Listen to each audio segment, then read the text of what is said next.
Hello everyone, welcome to biology classes by Miss Vasist. Welcome to the another part of chemical coordination and integration. तो आज के हमारे topic जो glands हैं दो तीन वो रह गई थी, तो अभी इस पार्ट में हम उनको डिस्कस करेंगे. ओके, तो फर्स्टली है पेनक्रियाज. पेनक्रियाज क्या है, लोकेशन कहाँ पर है इसकी, बिलो द स्टमक. और स्ट्रक्चर के अंदर हम इसमें क्या पढ़ेंगे, लोब्यूल्स आर प्रेजेंट. मीन्स जो पेनक्रियाज होता है उसके अंदर कुछ लोब्यूल्स लाइक स्ट्रक्चर प्रेजेंट होते हैं. ओके, और इन लोब्यूल्स के बिटवीन में, इन लोब्यूल्स को पहले क्या बोलते हैं हम, एक्नी. ओके, क्या बोलते हैं, एक्नी. और जो ये लोब्यूल्स होते हैं इनके स्ट्रक्चर के बीच में ही क्या प्रेजेंट होते हैं, कुछ टिश्यूज और प्रेजेंट होते हैं जिनको हम क्या बोल रहे हैं, इजलेट ऑफ लैंगरहैंस. क्या बोल रहे हैं इनको हम, इजलेट ऑफ लैंगरहैंस. जो इन लोब्यूल्स के बीच में, यानी कि जो इन लोब्यूल्स के बीच में स्ट्रक्चर प्रेजेंट है उनको हम क्या बोल रहे हैं, इजलेट ऑफ लैंगरहैंस. ओके, अब जो ये लैंगरहैंस हैं, जो इजलेट ऑफ लैंगरहैंस हैं, यही क्या करेंगे, जो हार्मोन्स होंगे पेनक्रियाज के वो सिक्रीट करेंगे. ओके, तो अब जो ये इजलेट ऑफ लैंगरहैंस हैं इनके बीच, इनके मतलब 3 टाइप्स की जो सेल्स होती हैं वो होती है इनके अंदर, जो जिनका क्या क्या नाम है, कौन कौन सी टाइप्स की जो सेल्स हैं वो इनके अंदर प्रेजेंट होती हैं. अल्फ़ा, बीटा, डेल्टा, ये सेल्स हैं जो इनके अंदर प्रेजेंट होती हैं. और यही सेल्स क्या करती हैं, जो हार्मोन्स होते हैं उनको सिक्रीट करती हैं. ओके, तो अब जो हार्मोन्स होंगे वो कौन कौन से हैं, ग्लूकागन, इंसुलिन और सोमैटोस्टैटिन. ठीक है, तो ये 3 हार्मोन्स हो गए, ग्लूकागन, इंसुलिन और सोमैटोस्टैटिन.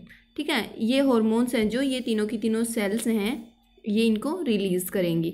अब 1 बाय 1 हम इन हार्मोन्स के फंक्शंस हैं जो पढ़ेंगे. तो फर्स्टली क्या है, फंक्शंस ऑफ ग्लूकागन.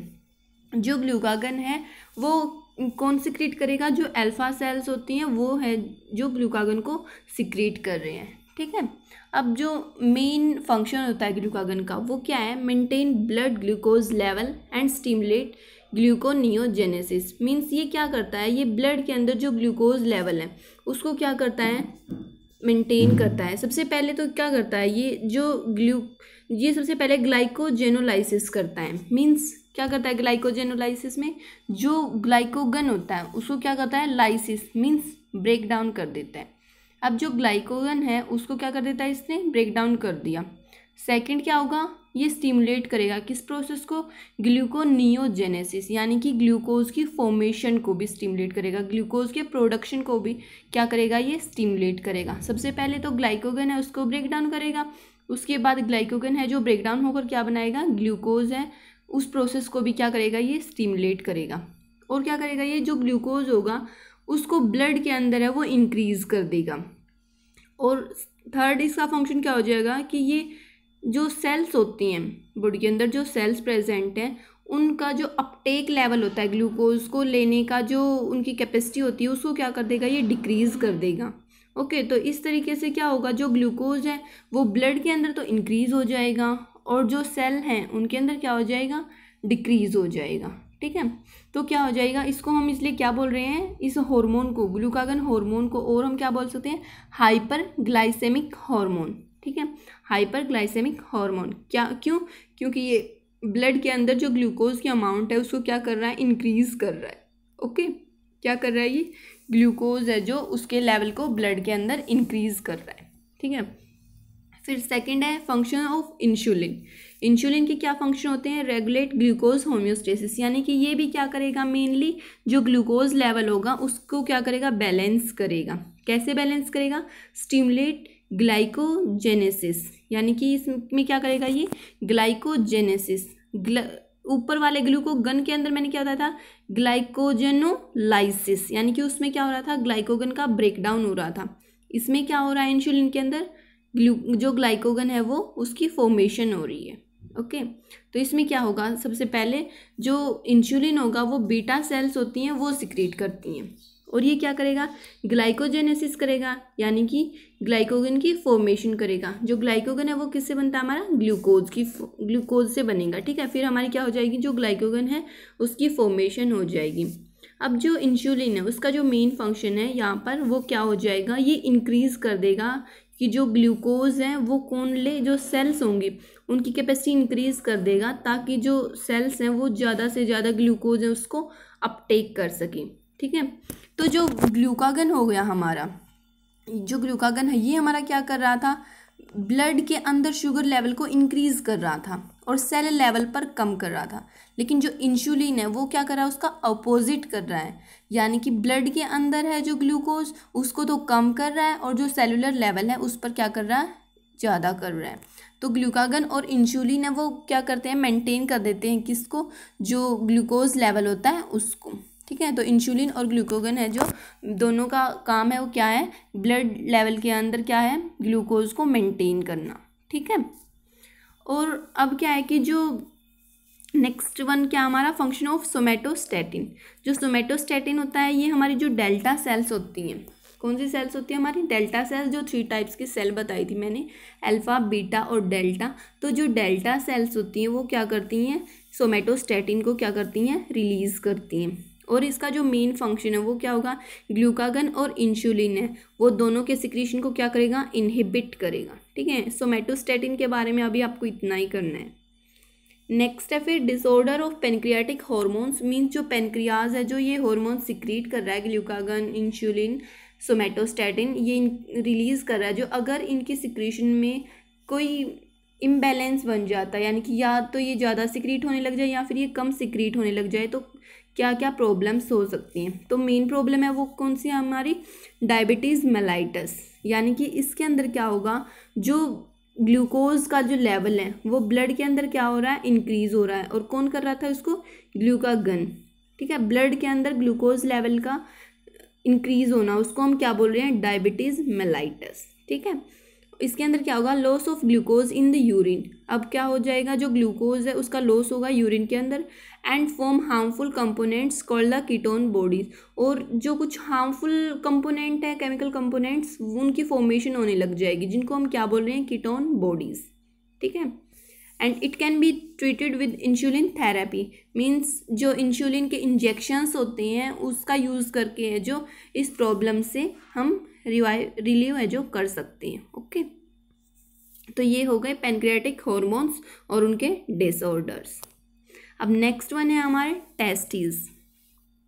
टेस्टिस क्या है, ये लोकेशन कहाँ पर होगी, सबसे पहले तो टेस्टिस पता है, जो मेल गोनैड्स होते हैं उनको क्या बोलते हैं, टेस्टिस।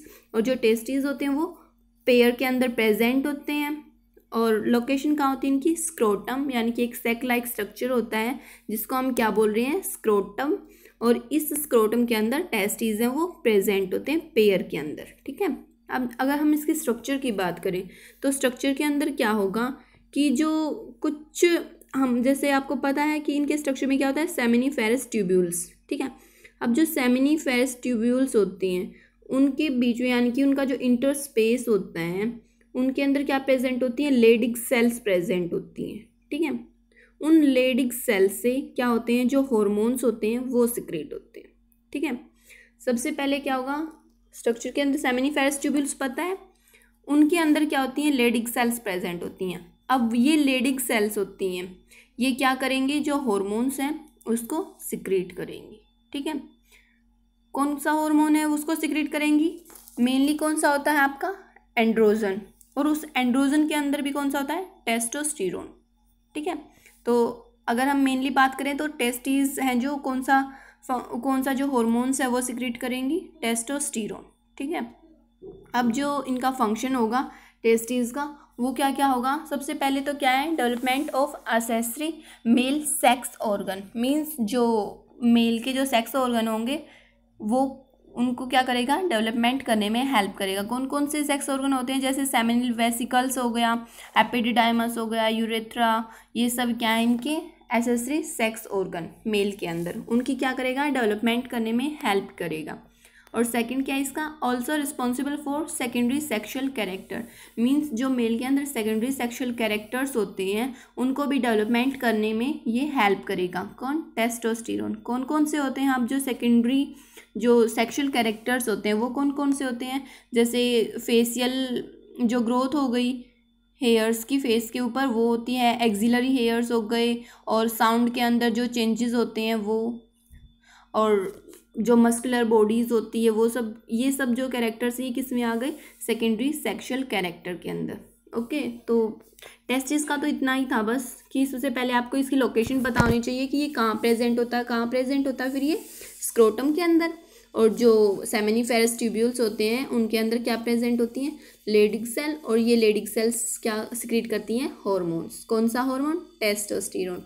इस टेस्टोस्टेरोन का मेन फंक्शन क्या है, अब जो मेल सेक्स ऑर्गन है, SS3 सेक्स ऑर्गन, यानी कि एक तो मेन होता है और क्या होते हैं हमारे SS3, ठीक है।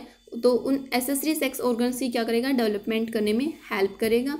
और क्या करेगा, जो सेकेंडरी सेक्सुअल कैरेक्टर्स होते हैं उनके लिए भी कौन रिस्पॉन्सिबल होगा, टेस्टोस्टेरोन। ओके, देन नेक्स्ट है ओवरीज। जो ओवरीज होती हैं वो क्या है, फीमेल गोनेड्स, ठीक है। ओवरीज होती हैं वो भी क्या होती हैं, पेयर के अंदर प्रेजेंट होती हैं। अब ओवरीज कहाँ पर लोकेटेड होती हैं, एब्डोमेन के अंदर, और कितनी होती हैं, पेयर के अंदर ही प्रेजेंट होती हैं ये भी। और इसके अंदर अब क्या बता रखा है, मेनली जो हॉर्मोन्स होंगे वो कौन कौन से होते हैं जो ओवरीज सिक्रीट करती हैं, एस्ट्रोजन और प्रोजेस्टेरोन, एस्ट्रोजन और प्रोजेस्टेरोन। ओके, तो अब फर्स्टली क्या है, function of oestrogen, development of female secondary sex organ, यानी कि जो फीमेल के जो सेकेंडरी सेक्स ऑर्गन होंगे उनको क्या करेगी, डेवलप करेगी, ठीक है। और क्या है फंक्शंस, जो एस्ट्रोजन होगा ना वो कौन रिलीज़ करता है, जो ओवरीज के अंदर फॉलिकल्स होते हैं ना, ओवेरियन फॉलिकल्स, वो एस्ट्रोजन को रिलीज़ करते हैं, ठीक है। और फिर इसके बाद क्या करते हैं कि जब वो फॉलिकल्स का, यानी कि जब ओव्यूलेशन हो जाता है, उनमें से एग है जो रिलीज़ हो जाता है, तो जो रिमेनेंट पार्ट होता है उसको हम क्या बोलते हैं, कॉर्पस ल्यूटियम। तो उस कॉर्पस ल्यूटियम क्या करता है, वो भी एक हॉर्मोन्स है जो उसको रिलीज़ करता है, जिसका क्या नाम है, प्रोजेस्टेरोन, ठीक है। जो सबसे पहले मेन क्या है कि जो एस्ट्रोजन होगा, यानी कि जो एस्ट्रोजन होगा ये वाला हार्मोन कौन सिक्रीट कर रहा है, जो ओवरी के अंदर फॉलिकल्स हैं, ठीक है। ओवेरियन फॉलिकल या फिर ग्रेफियन फॉलिकल्स जो प्रेजेंट होते हैं वो क्या सिक्रीट करेंगे, एस्ट्रोजन। अब वो सिक्रीट करने के बाद अब क्या होगा, इससे ओव्यूलेशन होगा। ओव्यूलेशन होने के बाद यानी कि एग है वो निकल गया, ओव्यूलेशन होने के बाद जो रिमेनेंट पार्ट है उसको हम क्या बोलते हैं फिर, कॉर्पस ल्यूटियम। अब जो कॉर्पस ल्यूटियम रह गया वो क्या सिक्रीट करेगा, प्रोजेस्टेरोन। क्या सिक्रीट करेगा, प्रोजेस्टेरोन। तो इस प्रोजेस्टेरोन का क्या फंक्शन हो जाएगा, इट सपोर्ट्स प्रेगनेंसी, यानी कि ये क्या करता है, प्रेगनेंसी को सपोर्ट करता है। कैसे करता है ये, सबसे पहले तो क्या करता है, जो फीटस होता है उसको क्या करता है, यूट्राइन वॉल के ऊपर उसको फिक्स करता है, ओके। और क्या करता है, प्लेसेंटा की फॉर्मेशन भी जो है प्रोजेस्टेरोन वही करता है, ठीक है। बस इसके अंदर तो यही है। और जो सेकेंडरी सेक्सुअल कैरेक्टर्स होते हैं वो उसके लिए कौन रिस्पॉन्सिबल होता है, एस्ट्रोजन होता है उसके लिए भी। जैसे फीमेल के अंदर सेकेंडरी सेक्स और ये कैरेक्टर्स कौन कौन से हो गए, जैसे पिच साउंड हो गया और थिननेस हो गई, लीनलीनेस। तो ये सब क्या है, जो ओवरीज हैं उसके हॉर्मोन्स के फंक्शंस, ठीक है। अब यहाँ पर तो आज हमने क्या पढ़ा है, पेनक्रियास, टेस्टिस और ओवरीज, इन सब के जो हॉर्मोन्स हैं वो पढ़े और उनके फंक्शंस हैं वो पढ़े, ओके। अगर if you have any question in this video then you can ask in comment box, okay। if you like this video please hit the like button, comment, share and subscribe this channel, okay। thank you।